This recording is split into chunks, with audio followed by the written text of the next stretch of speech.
Greetings, friends, and welcome to Enigma Night Gaming. My name is Liara, and I will be your guide in today's adventure. Today, we're playing Tyrian Cuthbert, and we're continuing on in Case 4, where we're investigating the murder of Lord Freyga. So, when we last left off, I believe that we needed to head into the dungeon to see if we could find out any information there. So, let's go ahead and move there. Alright, so you arrive at the dungeon to search for Miss Tamora. She wasn't at the crime scene, so she must be here to discuss the case with Beatrice. That's right. We were wanting to talk to Miss Tamora. Okay. Or at least that's what you thought, but you don't see her anywhere. So we haven't seen her in anywhere we've been looking. So, I mean, it's not even our case. It's technically her case. So why are we the ones doing all the investigating? Oh, Mr. Cuthbert. Oh, hi. You were so caught up in your thoughts, you didn't notice that you were walking right in front of Beatrice's cell. I didn't expect to see you here. Ah! Celeste lets out a shriek as Eris approaches you two from behind. For a split second, you see her hand dart towards her sword. It appears that she still hasn't gotten over her instinctual fear of Eris. Good on you, Celeste. Eris, what are you doing here? Beatrice is actually an acquaintance of my father. He sent me here to help her through this ordeal. That brings up many more questions, but you don't really have time to pull on that thread. You have less than an hour before the trial begins. You need to find Miss Tamora. Have either of you seen Miss Tamora? I have some things to share with her. She was just here, but she left to retrieve some documents from her office. Do you have any idea when she'll be back?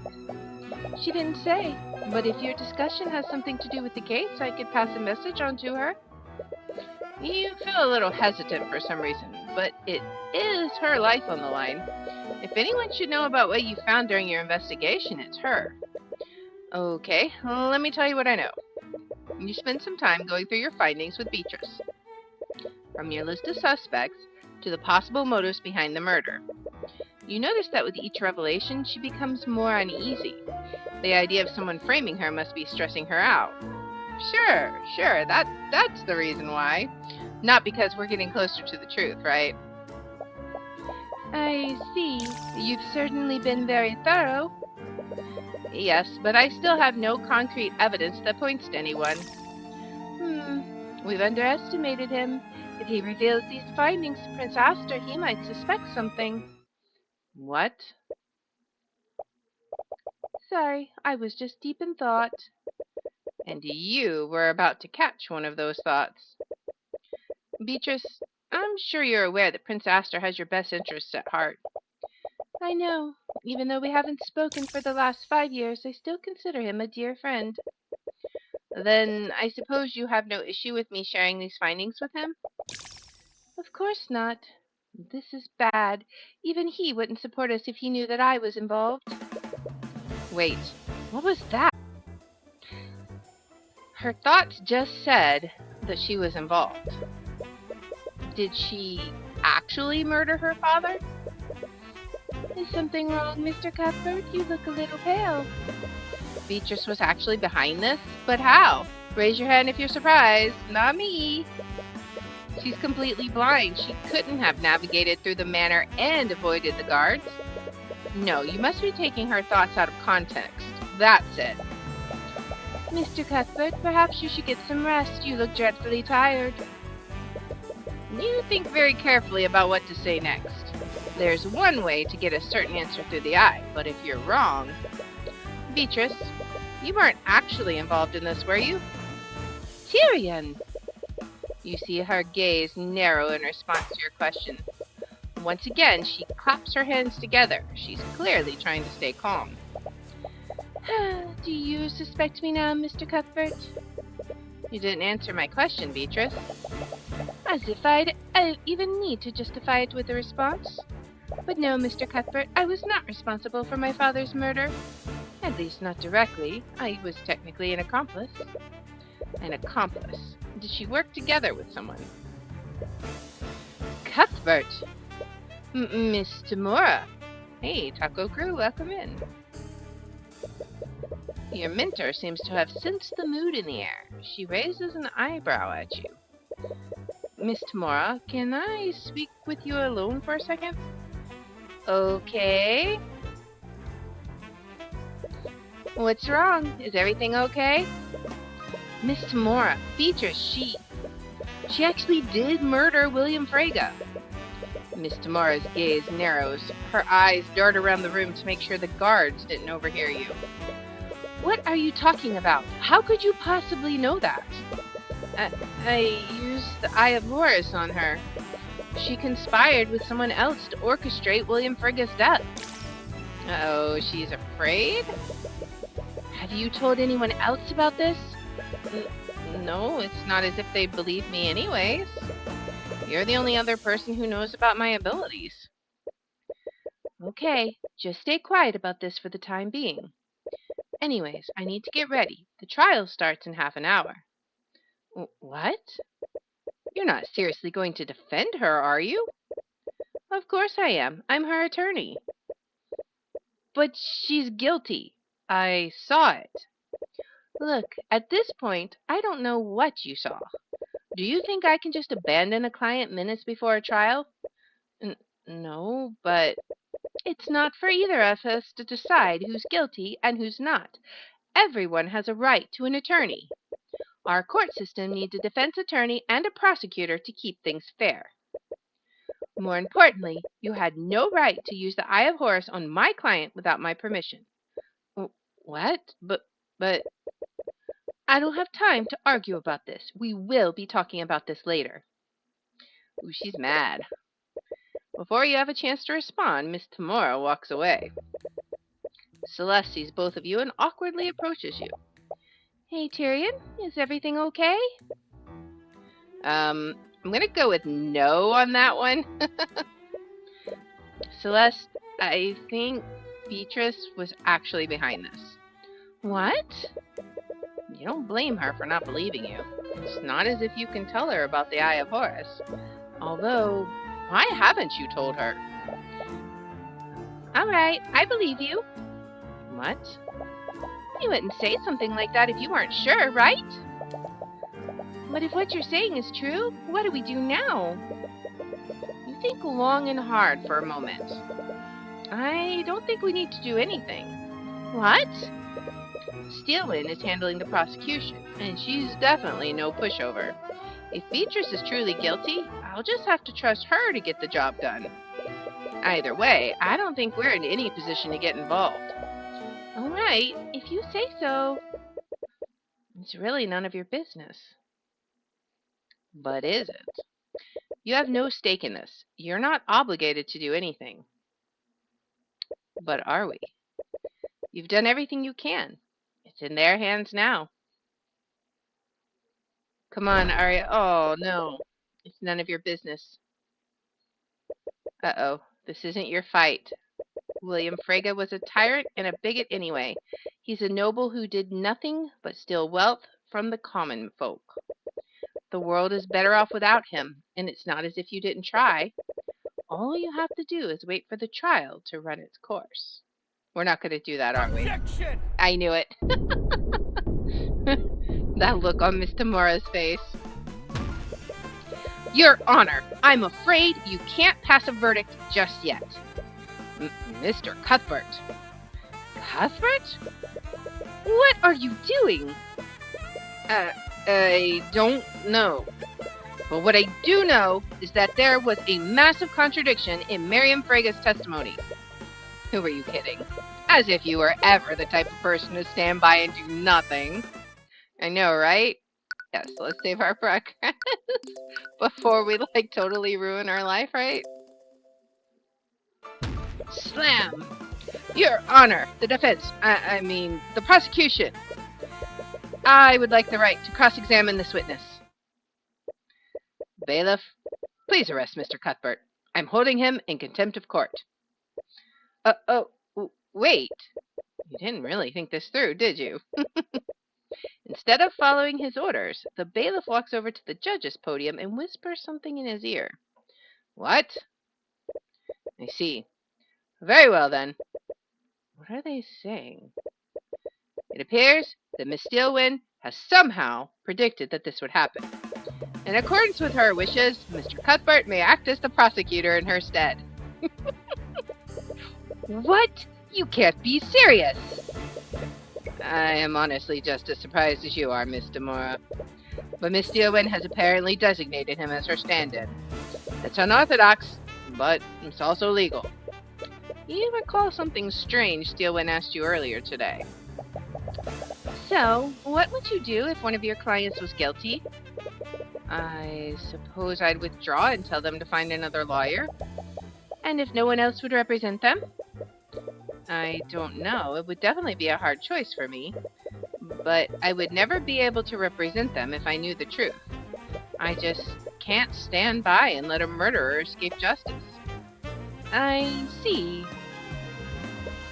Steelwind, did she somehow know this would happen? Well, this isn't how I expected the trial to go.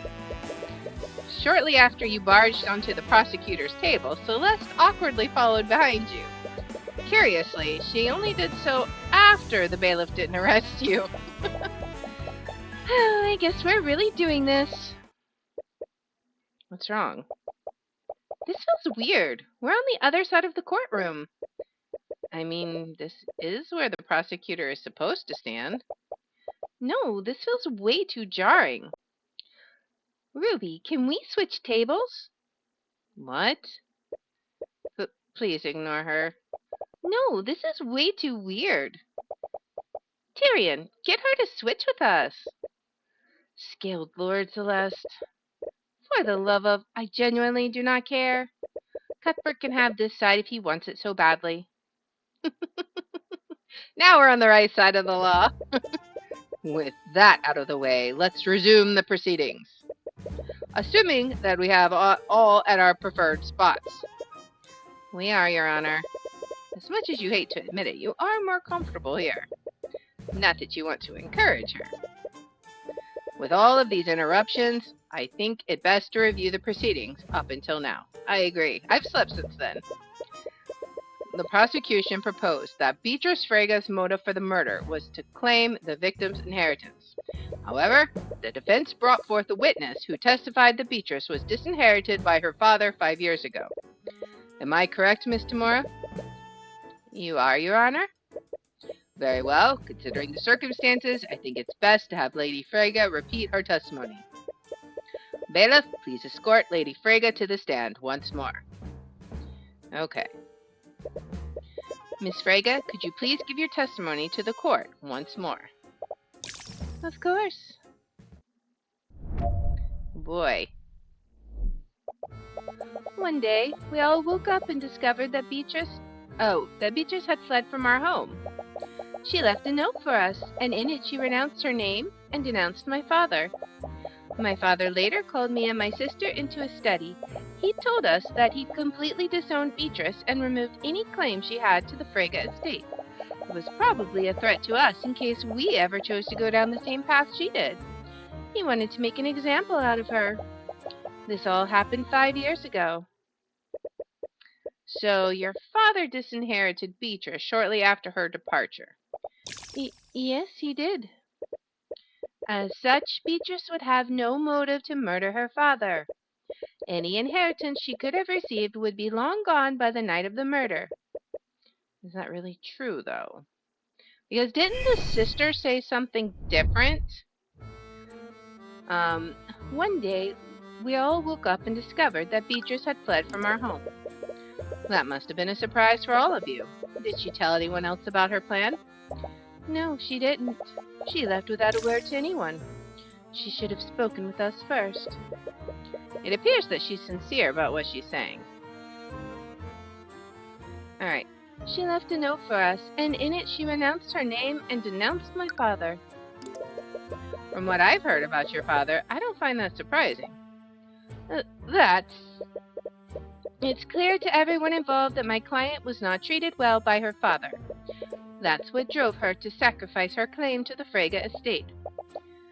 My father had many responsibilities. He had much to consider. And that justified his treatment of your sister? Despite being her witness, Miss Tamara really isn't holding back against Miriam. You get it from both sides. My father later called me and my sister into his study. He told us that he'd completely disowned Beatrice and removed any claim she had to the Frege estate. Okay, that seems like a drastic reaction to her simply leaving her home. My father and sister had already had many disagreements before this. He'd made it clear he wouldn't tolerate her many acts of insubordination. I imagine that this was the last straw for him. Well, that sounds in character for him. Would William Frege really do something so extreme? Regardless of his personal feelings, House Frege holds a lot of financial and political power. Would he really change his inheritance so haphazardly? It was probably a threat to us in case we ever chose to go down the same path she did. He wanted to make an example out of her. That must have been difficult for you and Leif. It was. My father wanted everything to be his way, and anyone who didn't comply was punished. That's a terrible way to treat anyone, much less his own family. This all happened 5 years ago. Now, didn't we have something... Okay, let's see. After his meeting with Beatrice Frege, William Frege retreated to his study and locked himself into his study. He refused to speak with almost everyone who tried to disturb him. The only person he spoke to was Leif Frege. She told him about the theft of the Sword of Spell Eating a little after 1 a.m., but William didn't seem to care and returned to his business. Through Leif's thoughts, you know that he entered the study to make some sort of adjustment to his will. Could be that. Let's see what else we got. That's the security, armbands of intellect. Leif Frege was due to be married. Leif knew how this marriage would affect the future of House Frege. She expressed resistance. I don't think that one. Beatrice Frege fled from her family 5 years ago and went into hiding. Until the night of the murder, many of her friends and family members hadn't seen or heard from him. Her. On the night of the murder, Beatrice finally returned to her home. She arranged a meeting with her father, and the meeting didn't end as planned. And Beatrice angered William Frege enough for him to declare he would be disinheriting her that night. There we go. Miss Frege, it's clear that you're regretful of how your eldest sister was treated. That guilt must have eaten at you for all these years. Cuthbert, I know you don't have a good history with the witness, but you shouldn't rub salt in her wounds. I was merely pointing out the witness's personal connection to the defendant, Miss Tamara. She clearly regrets not standing up for her sister all those years ago, so perhaps she's trying to make up for that. By lying to protect her. Excuse me, I did nothing of the sort.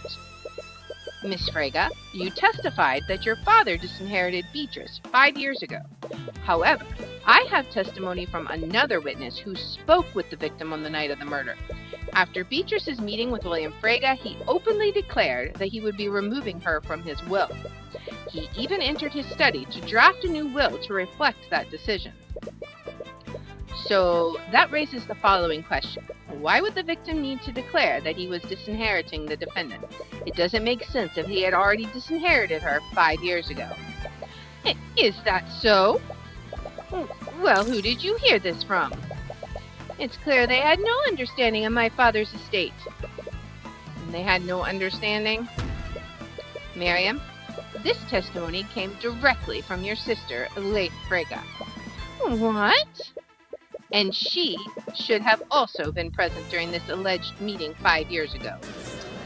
Oh boy. Well, she must be mistaken then. Objection! Uh-oh. Your Honor, how can we trust second-hand testimony from a witness who isn't here? Wouldn't it make more sense to have Leif give her testimony directly? I must agree with you, Miss Tamara. Leif Frege should be allowed to clear up this misunderstanding. She looks way too confident. What is she planning?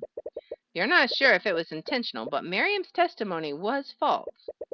Could she be lying to protect Beatrice? And if so, is Miss Tamara expecting Leif to do the same? Bailiff, please escort Leif Frege to the stand. Okay.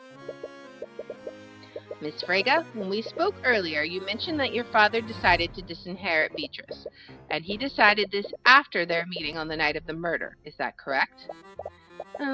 Yes, I did say that. You see, Leif, Cuthbert doubts the testimony given by your younger sister. He seems to think she's committed perjury. What?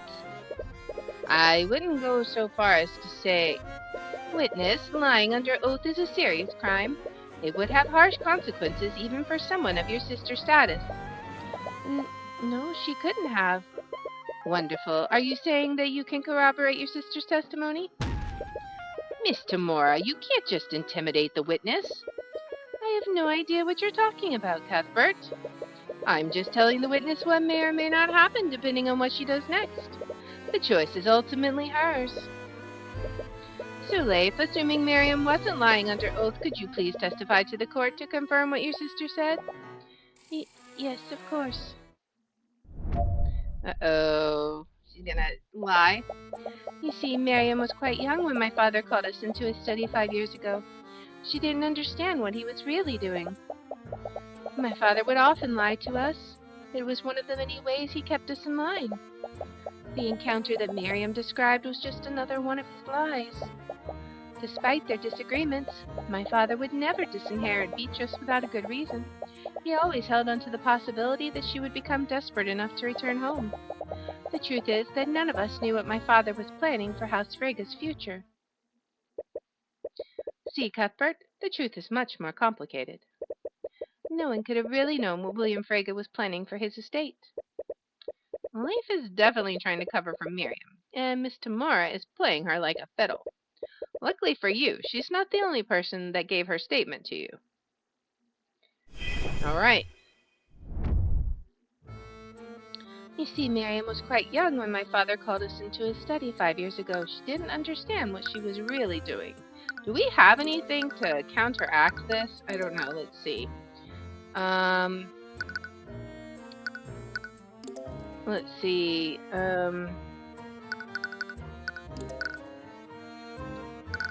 We have something from Jan. Let's see. Jan Hughes was trapped in a storage room near William Frege's study. He took a nap but awoke to the sounds of some kind of physical struggle. He heard Frege shout, "Who are you? What do you want?" Okay, that's not it. The servants have been frequently complaining about the sound of rats running. Okay. The murderer somehow entered William Frege's study despite it being protected by active wards. What else do we... Oh, what about... Leif knew how this marriage would affect the future of House Frege. She expressed resistance to the diplomatic marriage and has been stalling for time. Okay, so maybe that's the evidence we need. Let's just press her here. So you're saying that Miriam's testimony was based on a misunderstanding? Yes, my father was never direct with his actions. He always knew just what to say to plant seeds of doubt into people's minds. My father would often lie to us. It was one of the many ways he kept us in line. I'm aware of how it sounds, but he had much to consider outside of his family. The Freges are one of the pillars of Wyverngarde after all. Keeping the family aligned with our house's goals was one of his responsibilities. It's clear she doesn't agree with what she's saying. Is she in denial, or is she trying to keep the family name clean? The encounter with Miriam described was just another one of his lies. So you really think your father would lie about something so important? It was of great importance. That's why he had to lie. He wanted to make Miriam understand the consequences of disobeying him.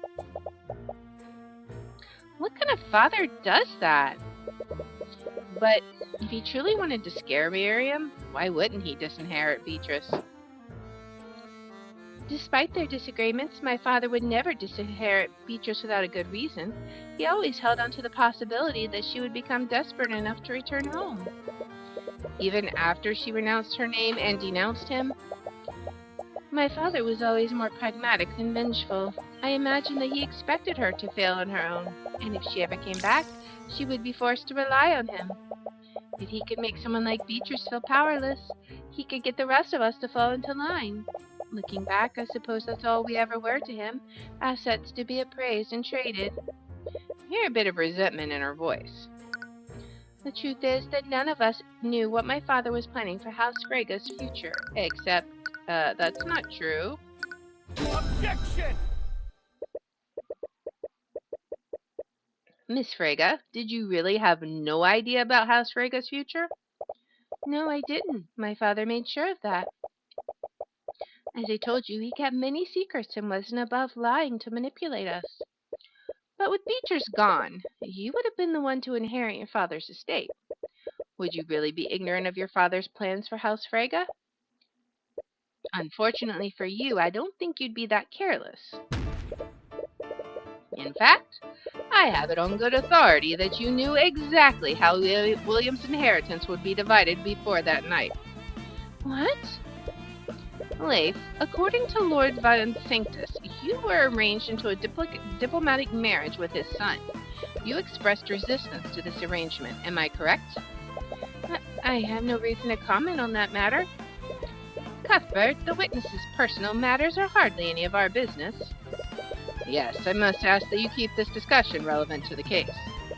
Your Honor, Leif's resistance to this marriage is exactly how I know that her testimony is false. She was extremely averse to this marriage, and because of that, she made sure to know how every detail about how it would affect her and her house. And that includes how House Frega would be inherited by her future husband. So that raises the question, Leif. If you already knew the intricate details of this marriage, why would your father tell you that he was disinheriting your sister? That statement would only make sense if Beatrice was already in his will beforehand. That would render Miriam's testimony false and constitute a motive for the defendant.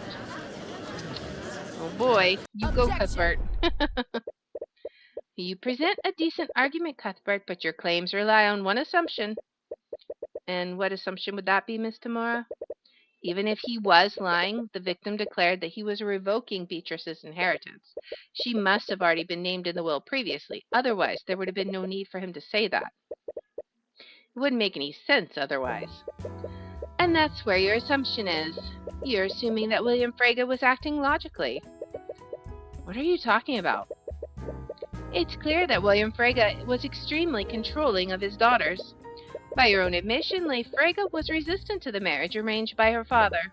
In addition to that, a few months ago, Miriam Frega found herself wrapped in controversy regarding the Nightgrave trial. And finally, to make matters worse, Beatrice Frega, the prodigal child, finally returned and made a public appearance during the Lord's ball. What are you trying to insinuate? In his eyes, William Frega's ability to keep his daughters in line was clearly weakening. He must have gotten desperate and made a grand declaration in a feeble attempt to scare you, Leif. And if that declaration was clearly inconsistent, or even if that declaration was clearly inconsistent, but he wouldn't. Your ability to remember must be muddled by the shock of your father's death. His statement couldn't have possibly been true. If by some chance it were true, that would make you guilty of perjury. Or perhaps it was Miriam that was lying in her testimony. If your father's statement were true, the court might be inclined to investigate her for lying on the stand. Oh, she's mad now? Miss Tamora, are you threatening her? As I said before, I am merely stating the facts. The witness is free to act as she sees fit. I'm just asking her to consider the potential consequences of what she says next.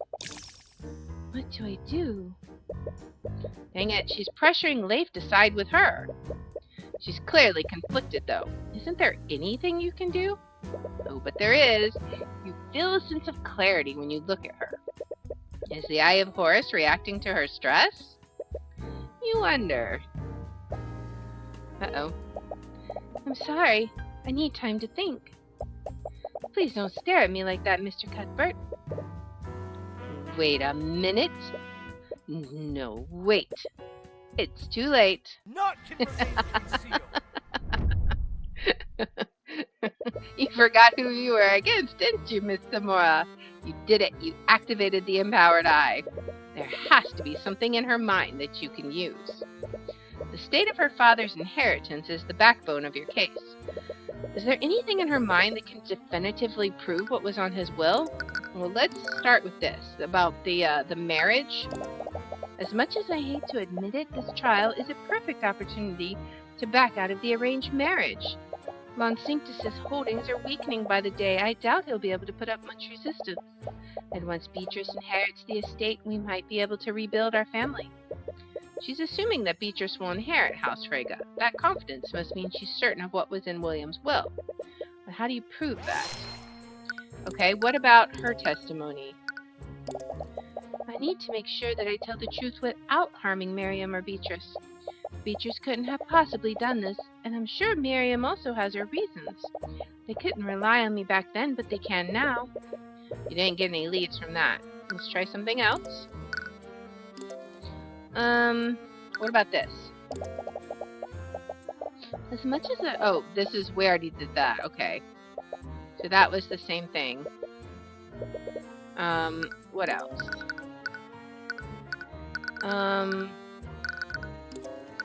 Let's see. What about Beatrice's blindness? Beatrice, after all these years, you finally returned. I can't believe this is how things have ended up. If only I was as strong as you, I'd be able to endure this. Alright, let's try something else. What else do we have?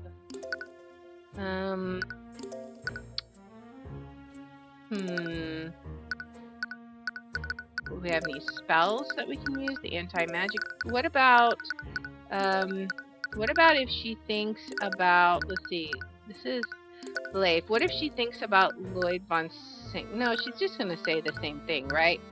What if she thinks about Miriam? Why would Miriam say those things? Am I misremembering what had happened? No, I would have remembered something like that. She must be trying to protect Beatrice. So Miriam's testimony was a conscious lie.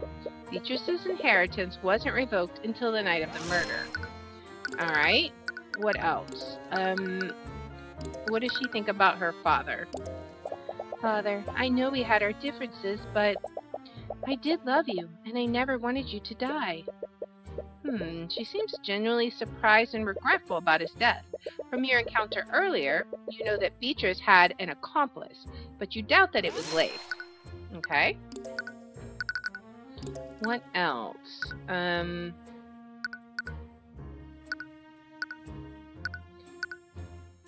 What does she think about herself, maybe?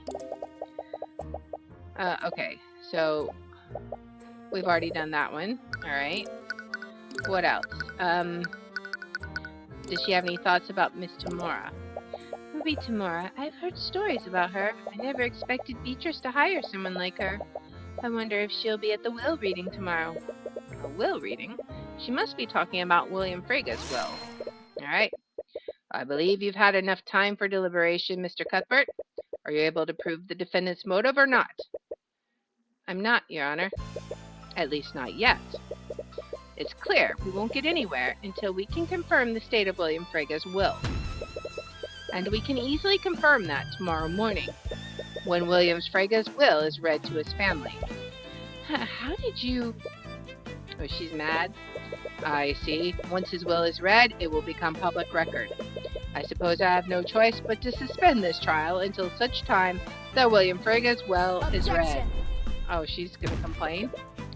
This is ludicrous. The case against my client is completely outrageous. We've spent the entire court proceedings arguing if her motive even exists. The prosecution has very little evidence that physically implicates my client. Miss Tamora, you clearly don't believe that the defendant had anything to do with the murder. Of course I don't. She's completely innocent. Well, if your client didn't murder the victim, who did? You sneaky little... Your Honor, with no other suspects, are you in a position to pass a verdict? No, I am not. Mr. Cuthbert is correct. The court does not have enough information to pass a verdict. Until the Inquisition has time to investigate these new developments, I will be suspending today's trial. We will resume the trial tomorrow afternoon. Court is adjourned. Oh, she's gonna be so mad at us. Oh, man. Well, that happened. So, sorry, I kind of acted without thinking. But out of everything that happened today, I can't believe that Steelwind somehow knew you would do that. Right, that is strange. Did she seriously predict what I'd do off of that one conversation? Considering how things turned out, you suppose she was right on the mark. But that was still a big leap of faith. Anyways, we have some time to ourselves, and I'd very much like to catch up on some sleep. Yeah, today's been exhausting for a lot of reasons. And your work has only started. You still have no idea who Beatrice's accomplice was. The will reading was just an opportunity to stall for time. So the question remains, who really murdered William Frege? Alright, so we're going to have to go find out. What was that? Why is your son filling in for Arya? Listen, I have the situation under control.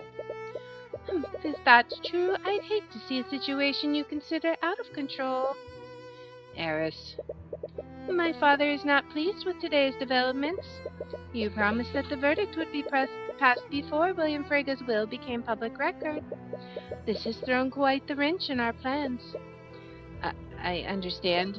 Cuthbert is just confused, but he's not a threat to us. We'd better hope you're right, Tamura. Or else your poor ward might suffer the same fate as Prosecutor Steelwind. What? House Frege is too important of a prize for us to let go.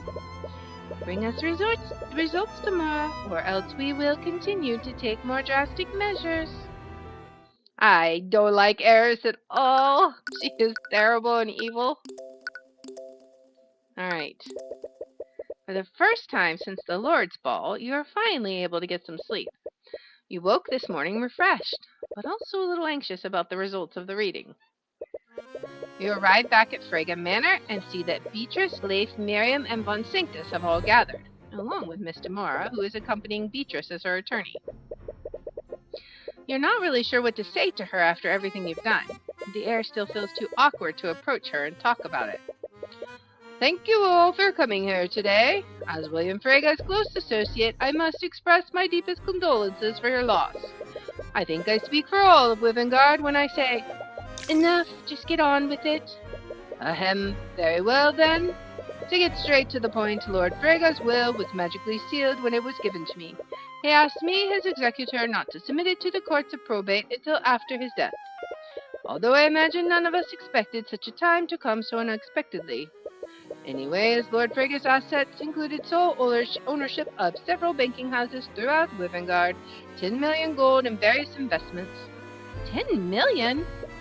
10 million gold? You can't even begin to imagine what anyone could do with even a fraction of that wealth.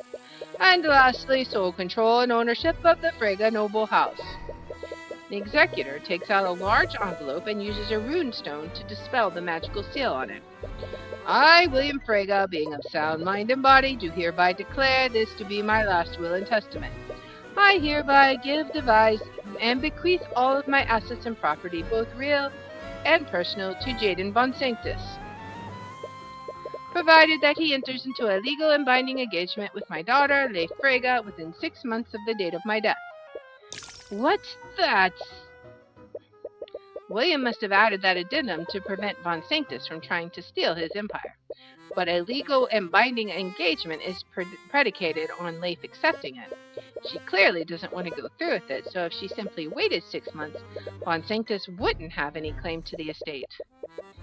In the event that Jaden Von Sanctus does not enter into such an engagement within the specified time frame, my assets and property shall be distributed as such. All of House Frege will divide it equally among my children as per the laws of our kingdom. Uh-oh. You were right. William Frege never disinherited Beatrice. This would make Miriam's testimony false. And since Beatrice would receive a portion of William's inheritance, she had a motive to commit the murder. You glance at Miriam. It's hard to read her expression, but something appears to be on her mind. Without a word, she walks out of the room, ignoring both Beatrice and Leif. Leif, on the other hand, seems to be in good spirits. Isn't this great, Beatrice? You can lead House Frege now, just as it should have been. Actually, about this, in light of recent events, I believe I should clarify one thing. As per the Slayer rule, if Beatrice Frege is found guilty in the current court case, her inheritance will be revoked and divided between you and your sister. I see. I shouldn't feel so happy for myself. That can't be all, can it? Surely William added a note of Leif's obligation to marry my son? I'm not sure what you're trying to imply. Leif Frege is an adult with legal autonomy. She is free to make whatever decision she wishes about who she legally marries. Now, if you'll excuse me... Wait, we're not finished yet. Come back here. I'd love to catch up with you, Leif, but I was only allowed out of my cell to attend the reading.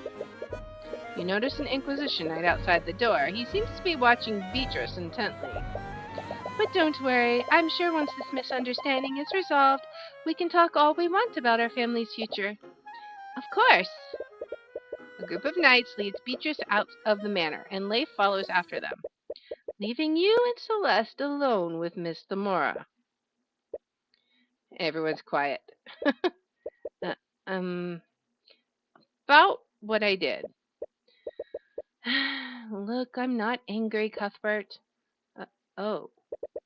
It was an extremely unforeseen situation, and Steelwind clearly put you on the spot. You felt pressured to do something, and you made a rash decision. But I'm sure the court will understand if you withdraw. Wait, what? Cuthbert, you're not a prosecutor. You know that, right? Didn't you become an attorney to defend persecuted mages? But Beatrice is guilty. I saw it. I'm not going to argue about this again. You are going to withdraw. This is not up for discussion. You've always regarded and respected Miss Thamora, and you suppose that's always made you deeply scared of disappointing her? Perhaps she's right. She knows more about what's going on than you do, and she's still your mentor. You want to believe that. You really do. But deep down, you know that this is wrong. Miss Thamora may believe in Beatrice is innocent, but you can't just abandon the case and let her escape justice. Your hands are trembling. Why are you so scared right now? You know what you have to say, but the words won't leave your mouth. From behind you, you feel Celeste hold your trembling hand. It's warm and comforting. It's that same sensation you felt back then. Somehow you can feel it through her hand. It's as if she's silently telling you that you know what you have to do. Your anxiety fades, and you take a deep breath. I'm not going to do that, Miss Thamora. What? You said it yourself. Our court system needs a defense attorney and a prosecutor of equal power to keep things fair. That's not what I'm not going to withdraw. If you believe in Beatrice's innocence, and if you truly believe you're on the right side, then prove it by beating me. Fine, do what you want, but you're only going to make things harder for everyone. Oh, man. Tyrion! As soon as Miss Thamora steps out of the room, your body drops to the floor. Whatever bravery you felt before got replaced with an extreme amount of fatigue. Scaled Lord, that's the first time I've ever spoken to her like that. But you still did it. You stood your ground. Figuratively, I mean. Right now, you're just kind of sitting on the floor. Yeah, I need to take a moment. Can we go back to the ballroom? Alright.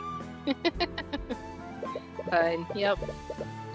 You return to the ballroom and take a moment to recover.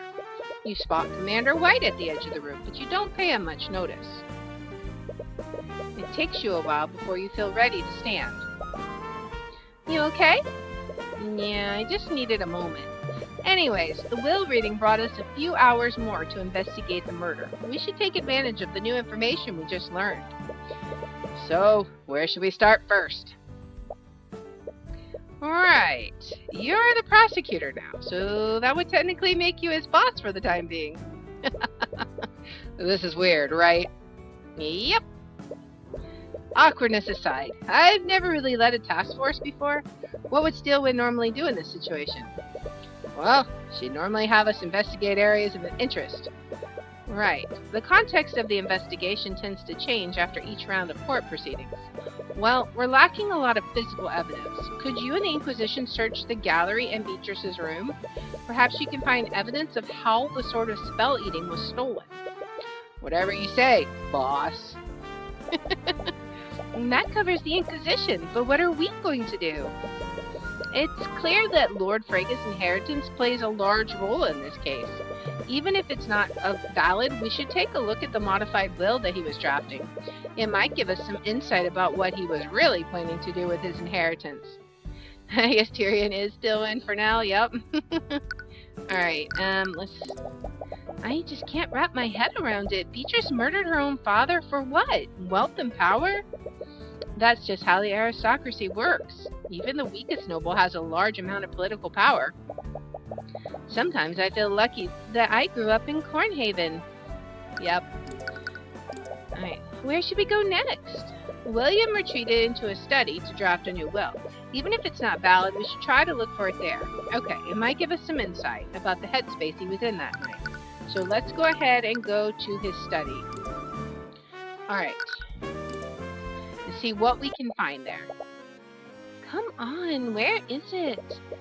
As you enter William Frega's study, you spot a figure rummaging through the drawers in his desk. Why isn't it here? Where else would he put it? Miriam? What? As soon as she notices you, Miriam quickly closes the drawers and walks towards you. But you already saw what she was doing. She was definitely looking for something. This is a crime scene? What are you doing here, Miriam? As if that's any of your business. Considering that I'm the prosecutor, it is very much my business. You give a side glance to the knights stationed outside the room. They should have stopped her from entering, but perhaps she used her status to intimidate them into letting her through. However, this could be a blessing in disguise. She was clearly looking for something in this room, and you have a feeling you know what it is. Alright, you appear to be looking for something, Miriam. What could be so important that you disturb an active crime scene? It's none of your concern. I was merely trying to find something that belongs to me. Really? Because I have a feeling that we might be looking for the same thing. You're looking for the will that your father was drafting, aren't you? That's... Were you trying to destroy it before we could get to it? No, of course not. I just needed to see it for myself. Did she really do this? Oh, is she also suspicious of Beatrice? Why are you so determined to see the drafted will, Miss Frega? I just wanted to see what my father's final wishes were. But your father already had a will filed previously. Wouldn't that be enough? She's nervous, afraid, scared? You also suspect something, don't you? Of course not. Beatrice would never do something like this. Miss Frega, I never even mentioned Beatrice. Whoopsie. I know how things may look, but please understand, I'm just trying to get to the truth. I don't think your sister did this, but she may have been involved. She may have worked with someone else to orchestrate her father's death. Unlike Leif, she didn't immediately deny it, and that means she already had her own suspicions. So where is the will, Miriam? I need to see it. I don't know. I haven't been able to find it. You recall that she was frantically searching William's desk earlier. She's probably telling the truth. It should have been here, but I can't find it. He locked the door when he began drafting it. In addition to that, the Inquisition closed the area off after the body was discovered. That means someone took it during the lockdown. Alright, so on the night of the murder, William Frega retreated to his study to modify his will. He died before this will could be submitted, so it's not valid. The draft was supposedly stolen during the lockdown. It's likely the murderer took and or destroyed it. It was probably stolen by whoever murdered him, right? Yeah, that would make the most sense. Which means whoever did this wanted to nullify whatever was written on it. It's looking more and more like the motive behind this was William's inheritance. Anyways, it looks like we won't be able to find the will. But the fact that it was taken must imply something. For now, we should follow our other leads. There's also the question of who committed the murder and how. Don't we already know the how? The murderer stole the sword of spell eating and used it to break into the study. That's true, but think about how they would have needed to move around the manor. The murder took place on the first floor, within William Frega's study. So, right here. But the gallery was on the second floor, all the way on the other side of the house. They would have needed to go upstairs, steal the sword from the gallery, then use it to nullify the lock on the study. Not only that, they would have needed to go back upstairs and plant the sword in Beatrice's bedroom. About that, if someone conspired with Beatrice to do this, why would they plant the sword in her room? That's a good point. Perhaps they had a falling out. Her partner might have tried to betray her by pinning the blame on her. But if that were true, why wouldn't she just sell them out and make a deal with Steelwind? It would be because of the Slayer rule. Slayer rule? I remember the guy at the will reading also mentioned that. What is it? It was a law passed by the Crown centuries ago. According to that law, if someone is involved in another person's death, even accidentally, they will not be allowed to inherit the deceased's property. So even if Beatrice wasn't directly responsible, she'd lose her cut of the inheritance if she took a plea deal. More importantly, it doesn't sound like Miriam completely believes in Beatrice's innocence either. If that's true, what else can she tell you? Miriam, it almost sounds like you suspect Beatrice as well. That's... Am I incorrect? I don't know what to think anymore. Why else would she threaten me? Wait, she was threatened? Miriam, did Beatrice threaten you in some way? What? Of course not. Your testimony yesterday was quite convenient for the defense. It almost got the whole case thrown out, and Leif didn't seem to understand what was going on either. With the way she gave her testimony yesterday, it was almost like she was covering for you. Does he seriously not know? Please, promise me that you won't tell anyone about this. I won't tell anyone. What happened? About an hour after the murder, I was approached by Ruby Tamora. She gave me a list of statements to give in my testimony. The statements weren't true, but she assured me that my status would protect me from any scrutiny. What? She had information that I had tried to keep secret, and she threatened to make it public unless I cooperated with her. No, she would never do that. I'm telling the truth. Please, you can't tell Tamora that I told you. She'll ruin me. The eye shows that her fear is genuine. She's not lying. I've seen that woman do all kinds of shady stuff in the cases I've worked. Forgery, bribery, blackmail, you name it. I'll bet you're just the same, a successor for the double of defense attorneys. That was from case 1. The rumors, they can't be true. You refuse to believe it. Hey, Tyrion, are you okay? Now is not the time to doubt yourself. There's too much at stake right now, and you have a job to do. We should check on Commander White. He might have found something. Okay. Just don't push yourself, okay? Yeah. You'll have plenty of time to think about this later. Alright, so is there anything else we can see? I think we've already looked at it. There's a pool of blood and a chalk outline where the body must have been. There's a window that leads into this room. Supposedly, it's magically reinforced. A large mahogany table at the end of the room. Lord Frega must have done his work here. Alright, and this is the pile of books that he actually reads. Several books about economics and politics. Doesn't look like there's anything of note. Fireplace. William must use it to keep warm. This was the picture of the scholar, Rook Ressinger, economic scholar. Okay, Rook the cook. Yeah, he used to cook the books. Sometimes I wish I could have a nickname like that. Crimson Demon. Ugh, not that one. And then these were fake books, right? They're all blank. That's right.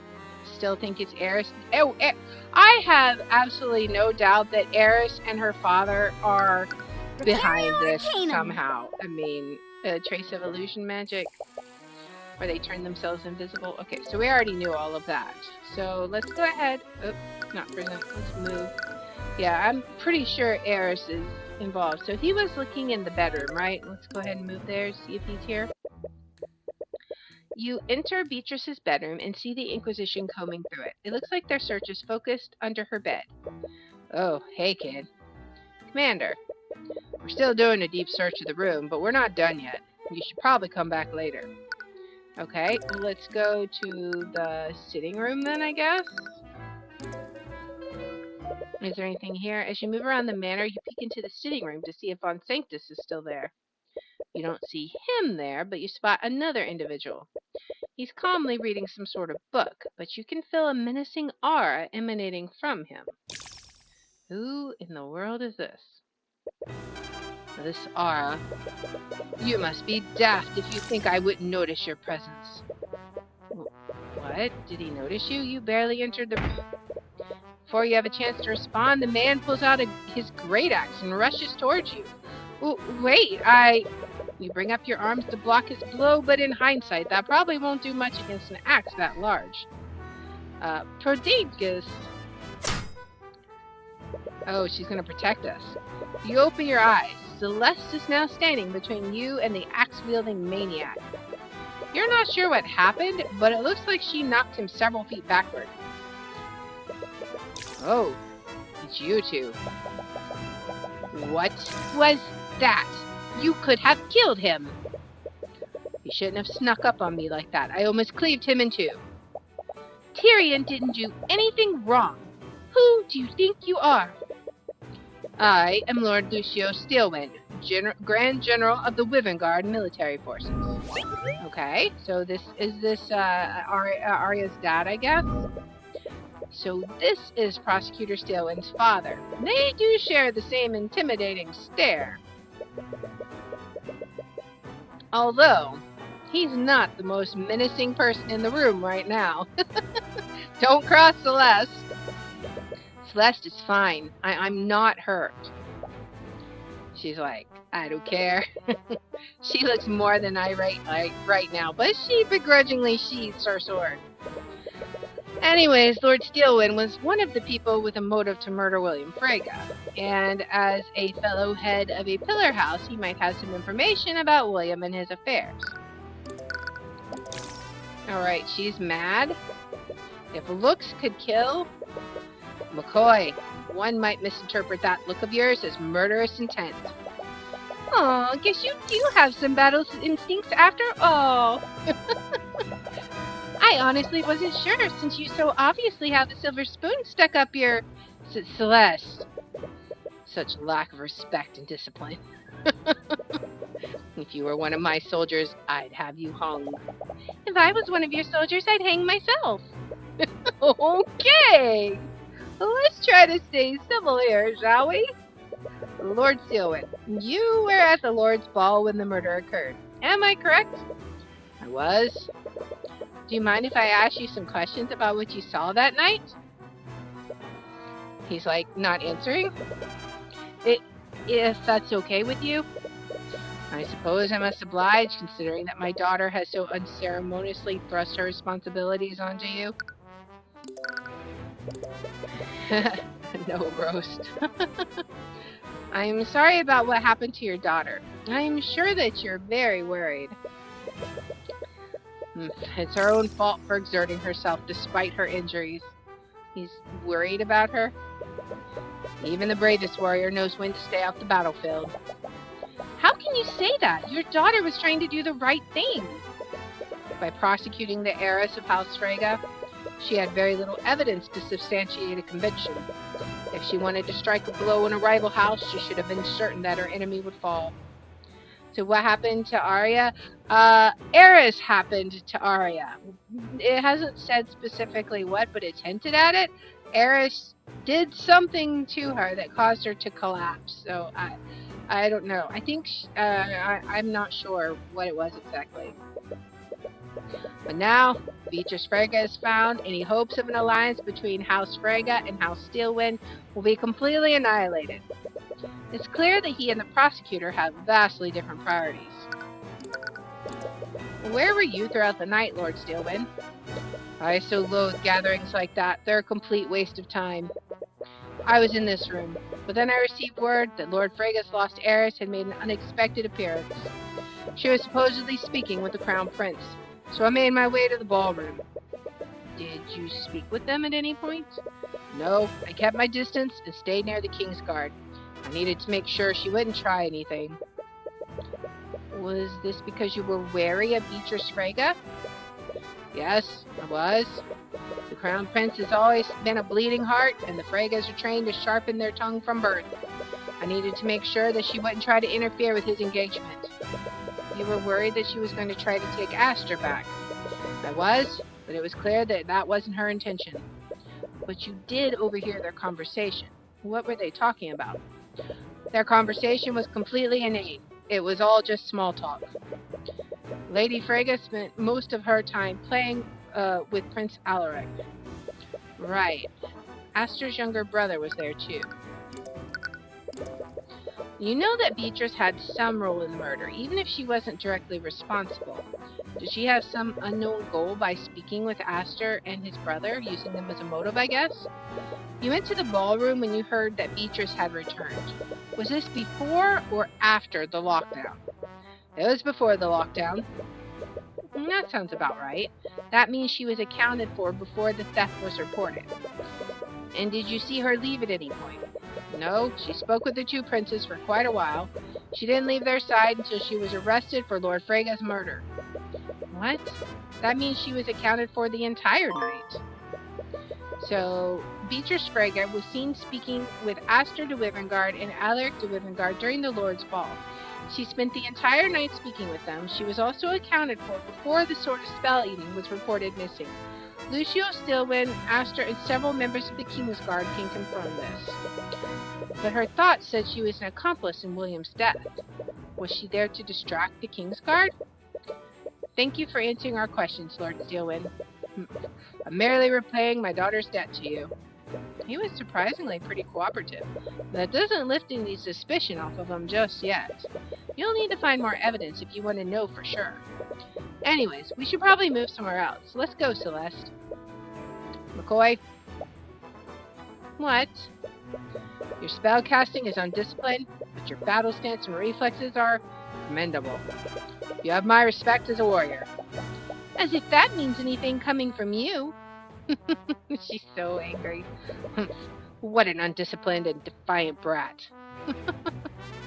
Alright, so he's done talking. Should we go to Beatrice's bedroom now, I guess? Keep it in that corner. Don't let it get away. Get away from him. As you enter Beatrice's room, you see the Inquisition coming from somewhere near the back of the room. It's some sort of animal, a wolf to be exact. Wait, is that... You recall spotting that same wolf on the night of the Lord's Ball. Has it been in this house since the murder? Intruders must protect Queen. What? Did you just read his thoughts? Protect from enemies. He must see the Inquisition as intruders in his territory. But does that mean he sees this room as his home? You slowly start to walk towards him. Wait, Tyrion! Stay back, kid. It's a wild animal. There's no telling what it'll do. You ignore them and continue to approach him. Don't worry, I'm not here to hurt you. Huh? This human? He can speak language of dog? Wait, you can understand me? Why are you talking to it? You're speaking plain dog. Of course, Tracker, understand. What's going on here? Is the Eye of Horus allowing you to speak with him? You'd never really tried it before, but perhaps your powers aren't limited to humans. Anyways, this could be a good opportunity. You wonder what else he knows. Okay. Tracker, is that your name? How did you... Yes, Tracker is Tracker. The name Queen gave to me. Gib. Alright. The occupation dog. Tracker gestures to Leif when he mentions his queen. He called you his queen. Do you know him, Leif? Yes, but how... How are you talking to it? That's... You were so caught up in speaking to Tracker, you didn't realize how strange this scene must look to everyone else. I'm a dog whisperer. You've never mentioned that before. You honestly expect us to believe something like that? But Tracker says he can understand him. He told me himself. Wait, how do you know that?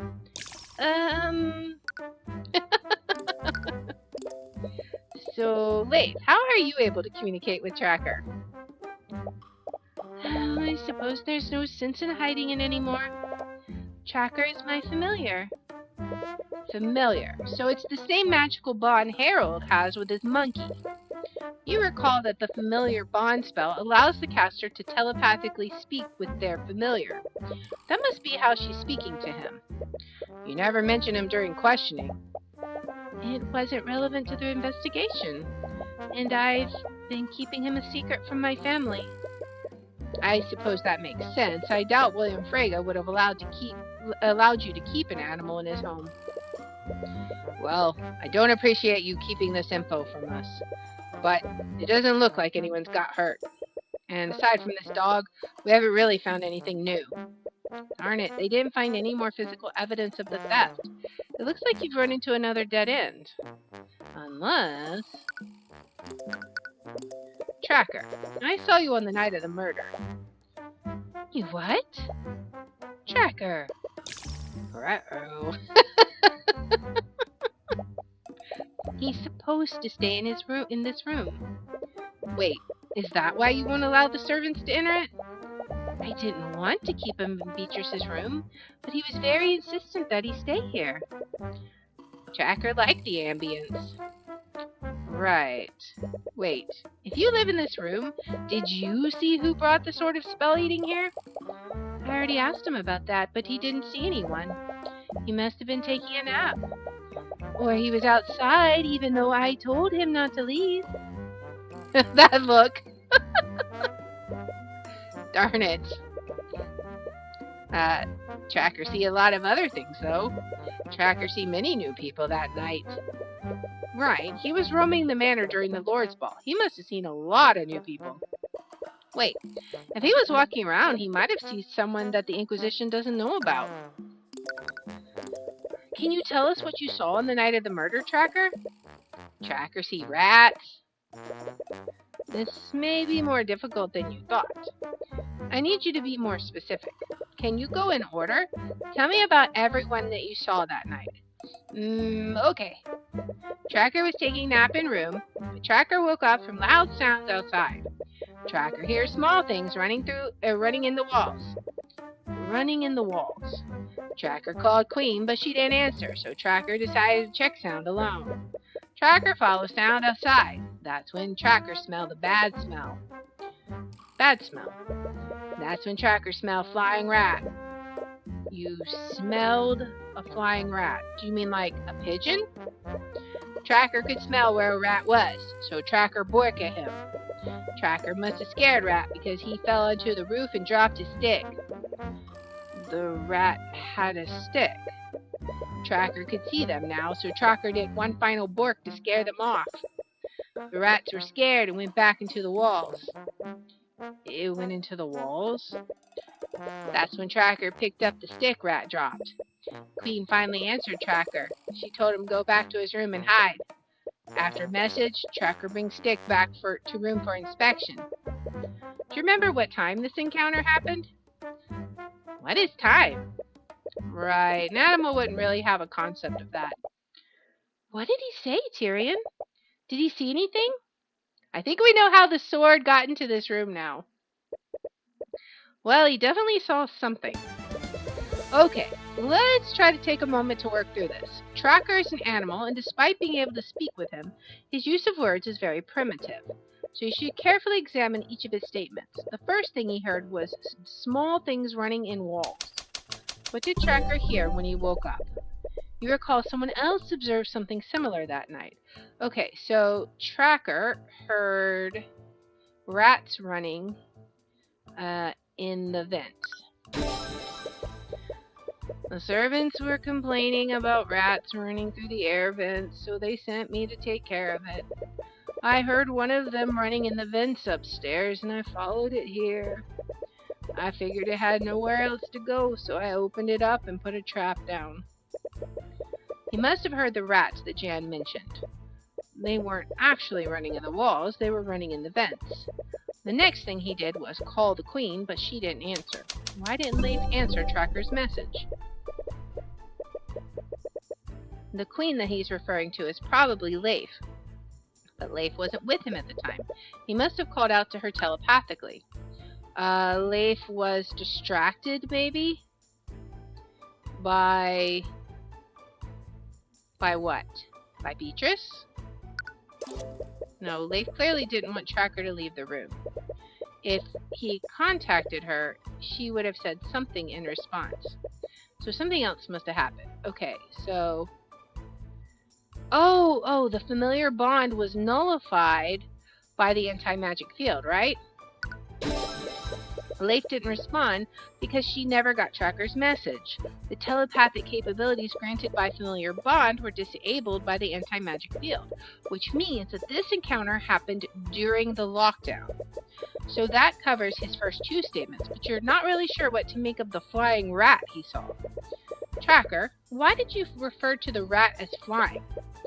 Because rats don't usually jump and fly. Yes, I got that. Is it possible what you saw wasn't really a rat? Rats are rats. They're small things that run and hide. So rat is a general term for him. He uses it to refer to small animals that are acting suspiciously. Was it the monkey? Anyways, with everything we know now, his last statement doesn't make sense. Why did Tracker finally hear Leif? He said that the Queen finally answered him, and this happened after he picked up the stick. But that shouldn't have been possible because the anti-magic field. The stick was that Tracker obtained was actually the sword of spell eating.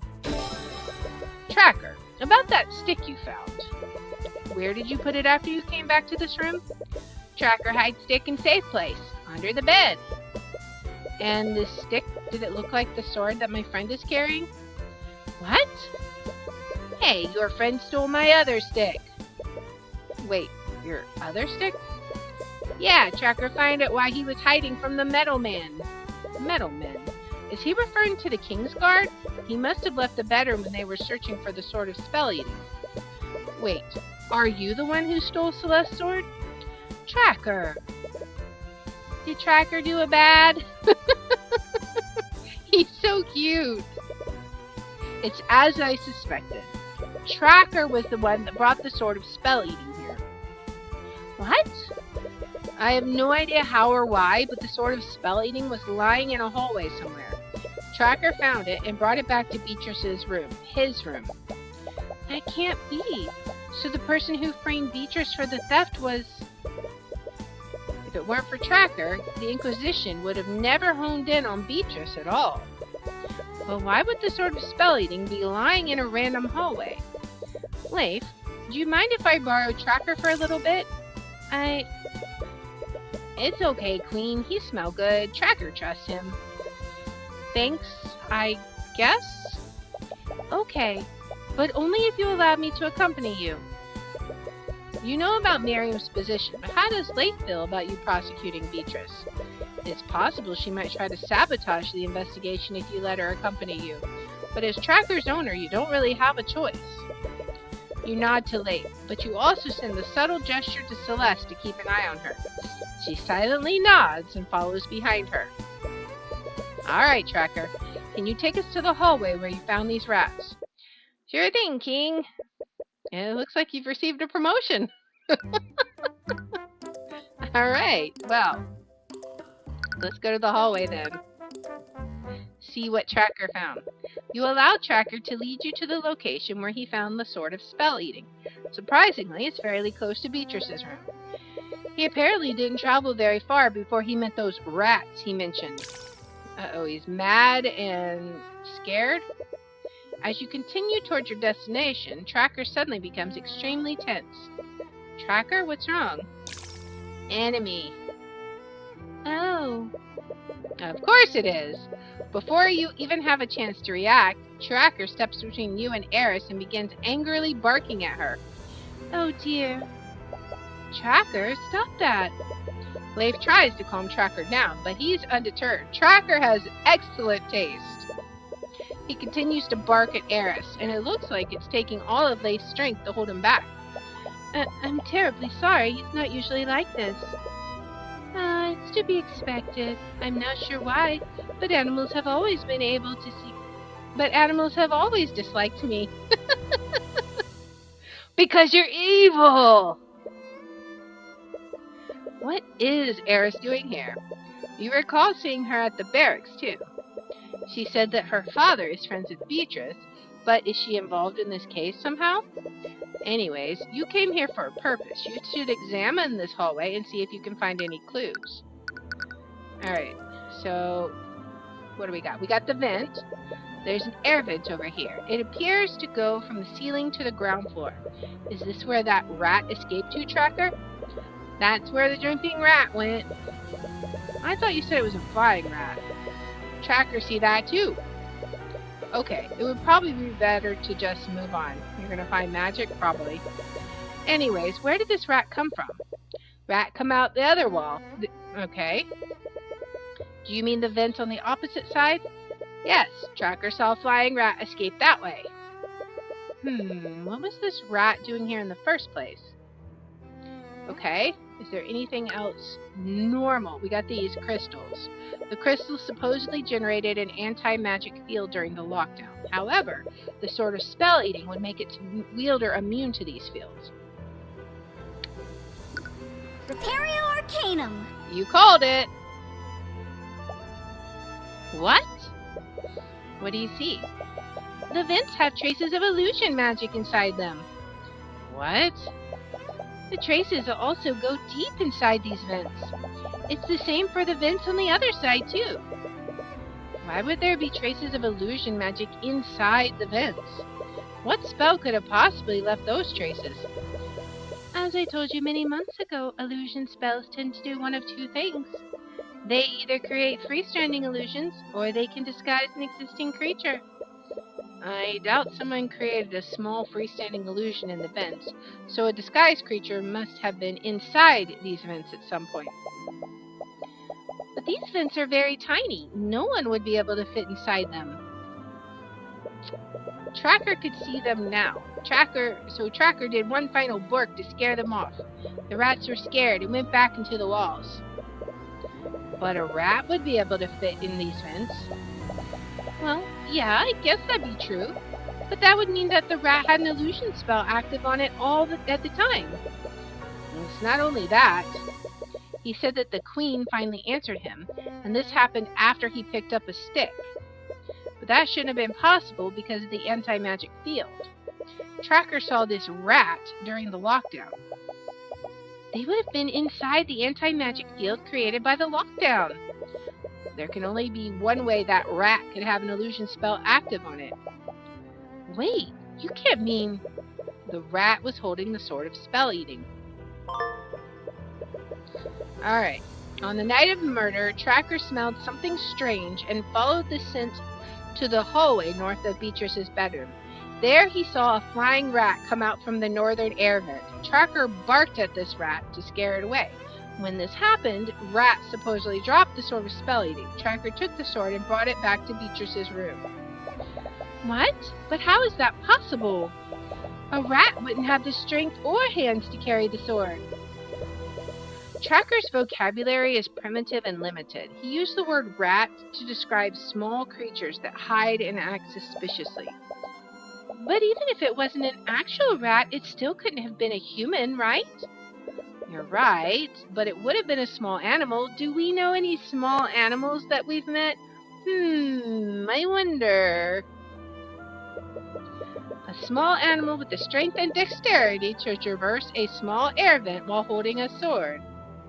Gee, I wonder. Sorry, but I have to ask, is that a monkey riding on your back? Yes, this is my familiar Eugene. No, are you serious? We know that Harold had a motive to kill William Frege. He was planning to defund the Haraldson Hall of History. They had an argument that night, and that's when William Frege decided he was going to defund Harold's museums. He must have struck a deal with Beatrice, and with Beatrice's portion of House Frege, she could have easily kept his museums funded. He can't be. He could have faked the robbery and sent his familiar to murder William. I can't believe this. And there's something else that Tracker said. Tracker could smell where Rat was, so Tracker borked at him. Tracker must have scared Rat because he fell into the floor and dropped a stick. The rat had a stick. Tracker, you said you had to smell to see where the rat was. And when he dropped his stick, you were finally able to see him. Does this mean you couldn't visually see him before he fell down? Yeah, Tracker couldn't see Rat with his eyes, so Tracker used his nose to see it. The monkey was invisible. No one would have noticed a small invisible animal. In addition to that, he moved through the air vents. Eugene would have been nearly undetectable that night. Beatrice is a master of illusion magic, so it's possible that she cast an invisibility on Eugene. Alright, one of the highest forms of illusion magic. This spell makes the target creature or object completely invisible. While invisible, the target will be completely transparent and undetectable visually. If targeting a creature, the spell will also affect anything that the creature is wearing or holding. Oh, look at the gesture, guys. Look. Now we know why she's been clapping her hands together. Oh my goodness. And then there's the position of this air vent.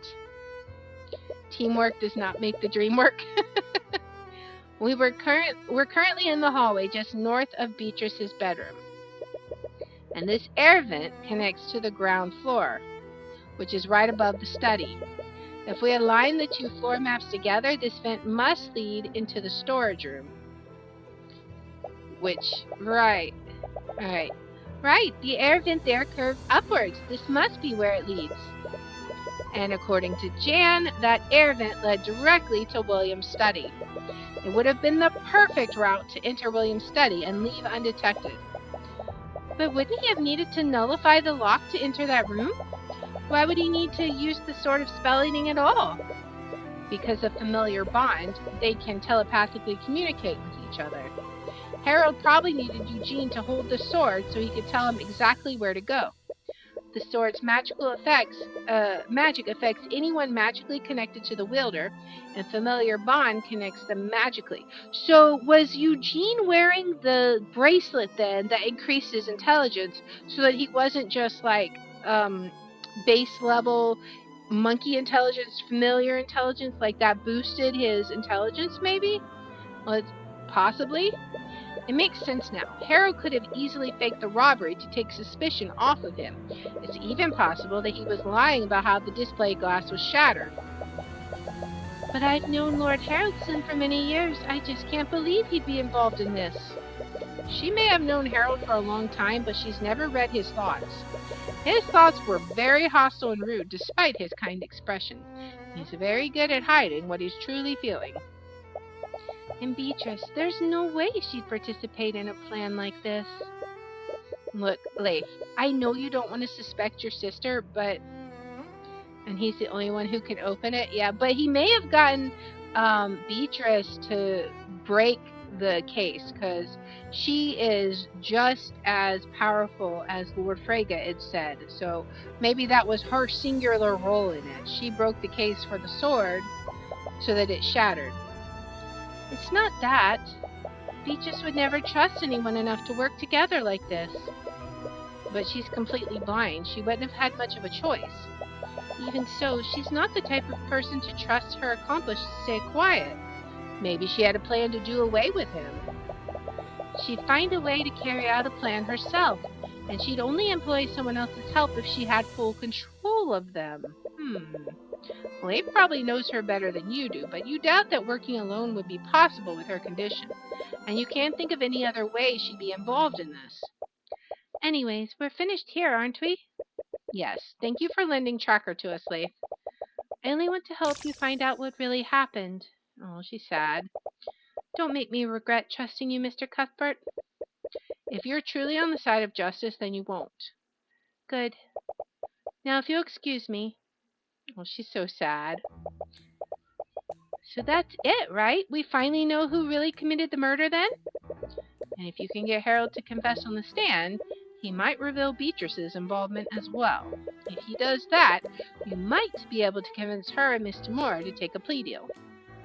Although, knowing Miss Tamora, that will be easier said than done. Anyways, this is definitely the lead we've been looking for. But is it really enough? We still don't have any physical evidence. That'll have to do for now. We're running out of time. Throw her under the bus. We'll just have to call Harold out to the stand about what he did that night. If I can push him far enough, I might be able to catch him lying. But you doubt it will be that easy. He has a good poker face. Just how much will he be able to hide his true thoughts? So I think what happened is I feel like he got Miriam to bust open the case to get the sort of spell stealing, and they unless he somehow was able to use the bracelet to boost his own magical power somehow, maybe. I already gave my statement to the Inquisition. Is my testimony really necessary? Sorry, old timer. My orders came straight from the prosecutor. We're gonna need you on the stand today. I understand. I'll do what I can to help. All right. Well, that is where we are going to call it for today. So in our next episode, we're gonna hit the stand running and see how all this drama unfolds and what is probably going to be the finale of this case. So I hope that you enjoyed that episode. If you like this kind of content, please make sure to like, subscribe, follow, share, all that good stuff. If you want to watch live, we're on Twitch at twitch.tv/Liara27. I post my schedule in the About section. And if you want to see which games I'm playing each day, I post those on twitter.com/Liara27. And I hope that you will join me in the next one. And until then, guys, bye.